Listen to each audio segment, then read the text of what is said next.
Welcome back to the Brewing a Better You podcast or the Baby Podcast.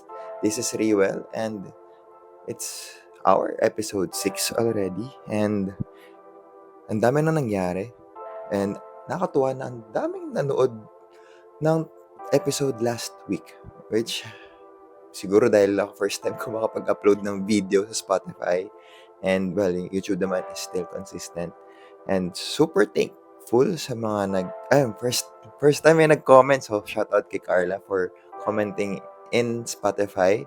So if you're new in this podcast, if you're in Spotify, kindly click the follow button, and if you're in YouTube, kindly click the subscribe button so para maging updated din kayo sa mga episodes. So super thankful ako sa mga nakasubaybay, and I know few people who's consistently listening. So sobrang thankful, and you're downloading. So di ko alam kung ano yung metrics dito, basta tuloy-tuloy lang, nakita ko lang na okay, ito yung maging I have people from age bracket 24 to 27 ba yun? And then meron 27 to 35. And then for the gender, half-half eh. So may episodes na mas malakas sa female, may mas malakas sa male. So nakatuwa lang na there are this kind of analytics, there's kind of data na nagkakaroon ng idea na okay, kayo pala yung mga nakikinig. So super thank you. Super grateful sa inyo.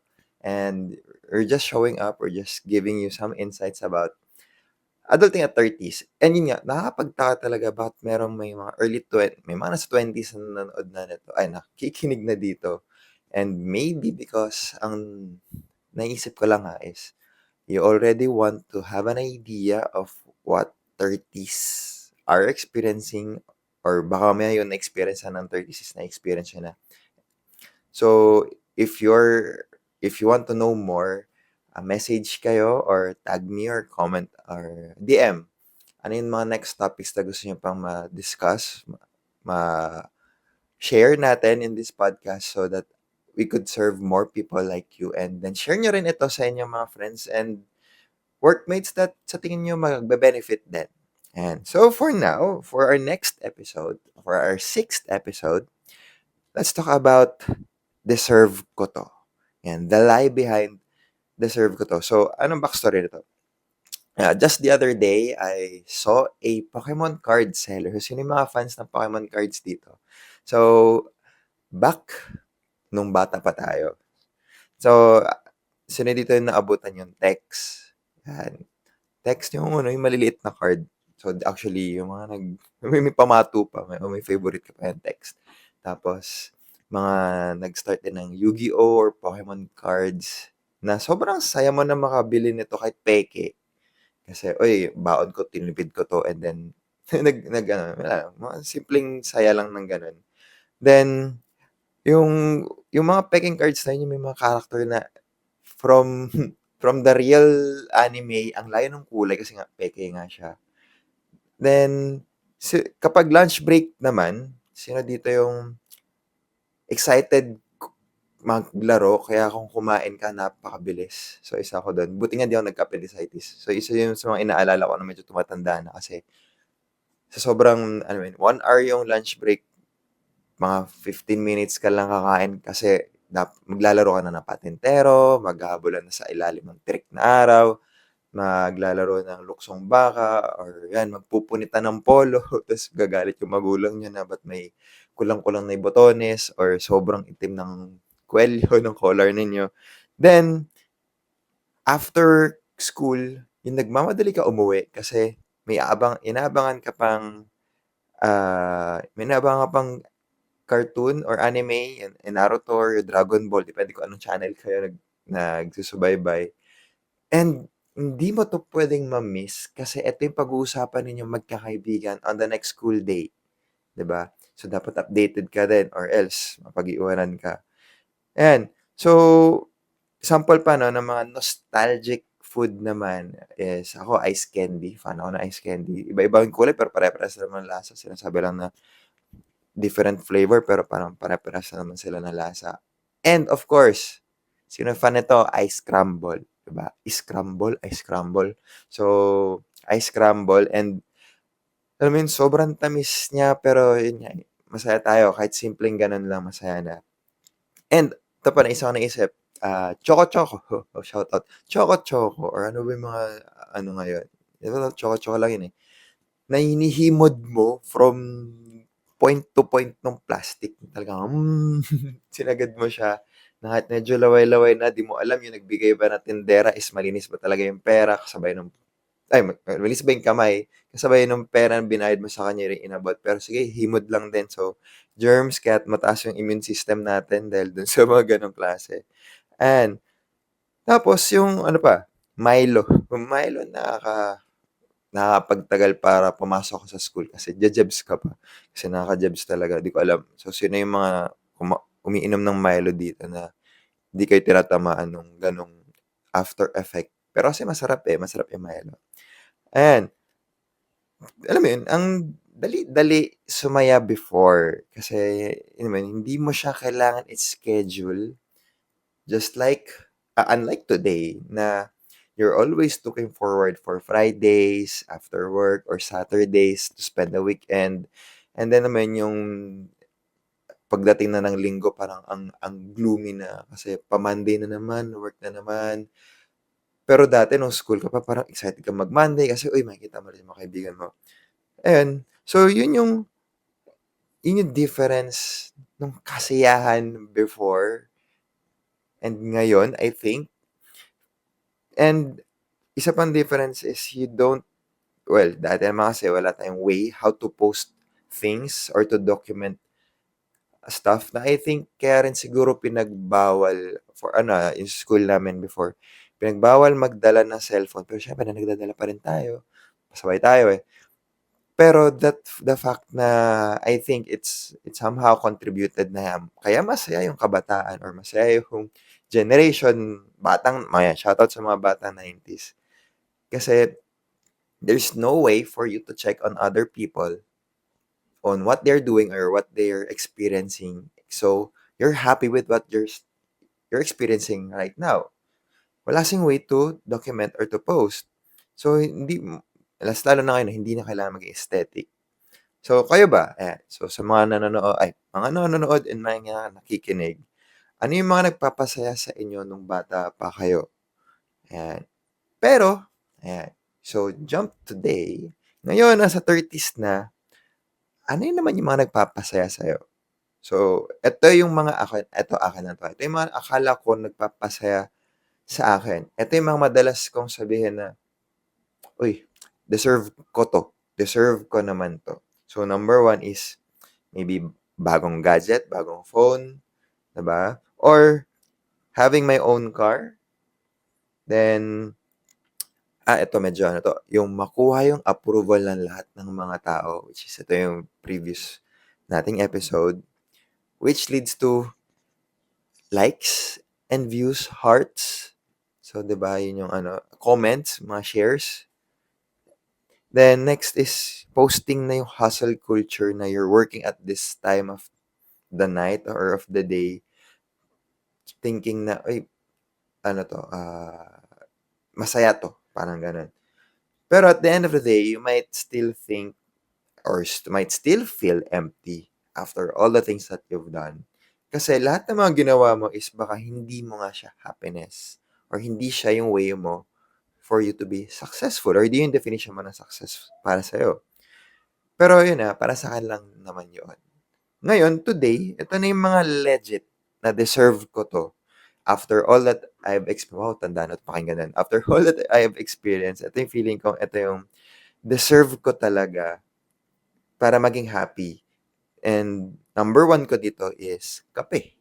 Well, kaya nga ito nabuo, kaya ito naging Brewing a Better You. Kasi dahil mahilig tayo magkape, mahilig tayo mag-sip ng coffee kasi, well, hindi naman tayo araw-araw bumibili ng mamahaling kape, but the fact that you're buying your own coffee, sitting at the coffee shop, kahit mag-isa ito, so ito yung mga ano, nakakatakot na mag-isa kang uupo sa coffee shop just to and then mamaya mapo-post ka na.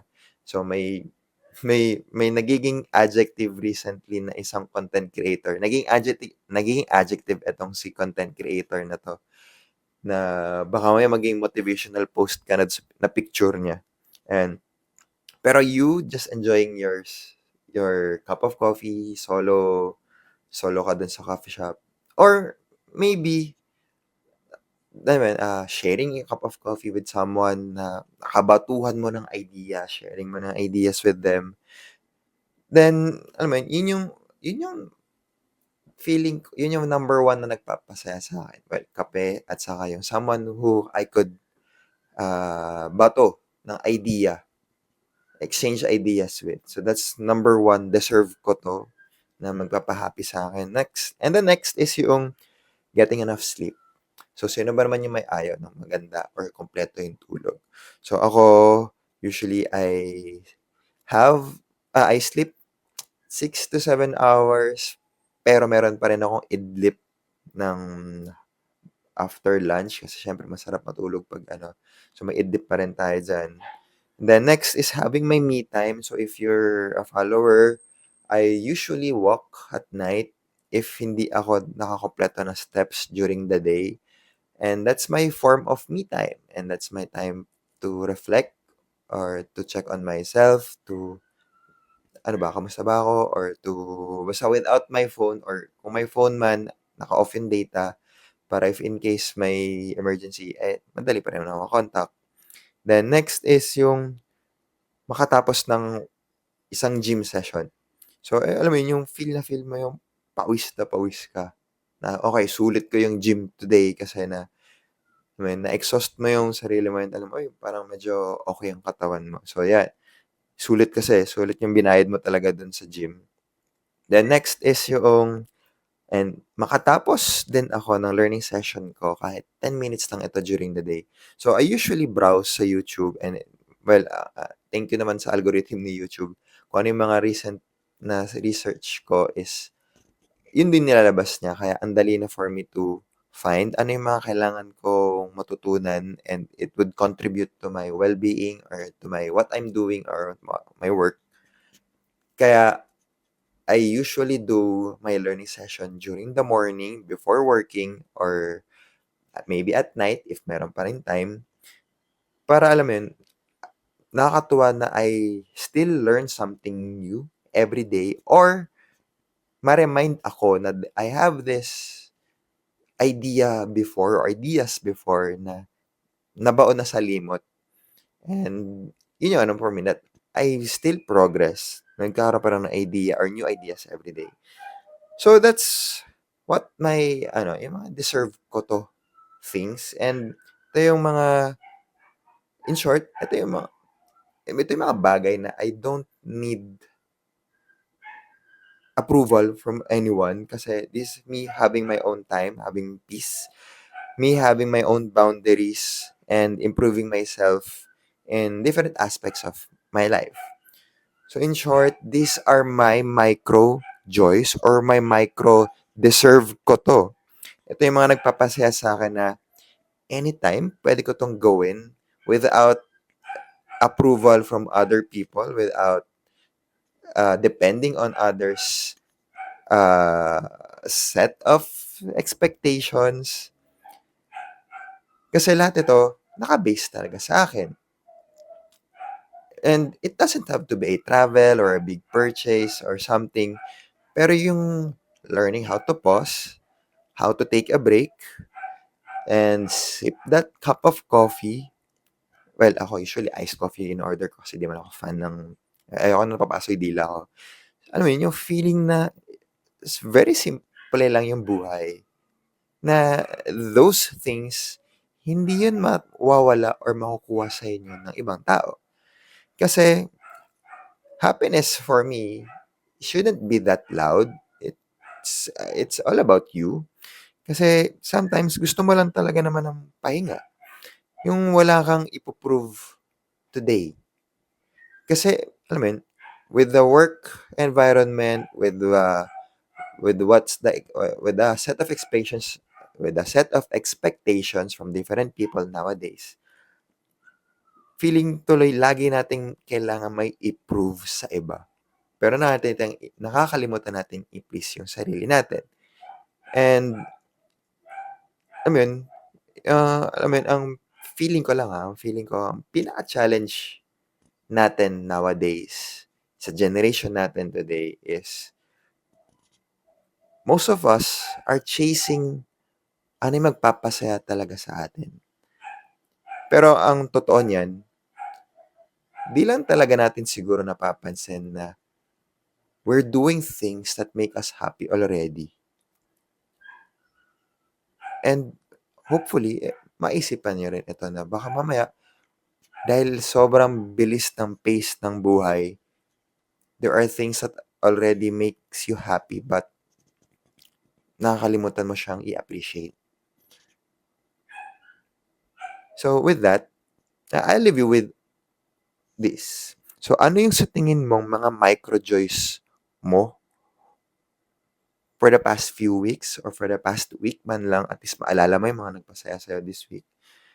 And reshare this episode and tag me so that I would know, baka mamaya ako din, na-miss out ko na, o nga no, this could be possibly one of my joys as well.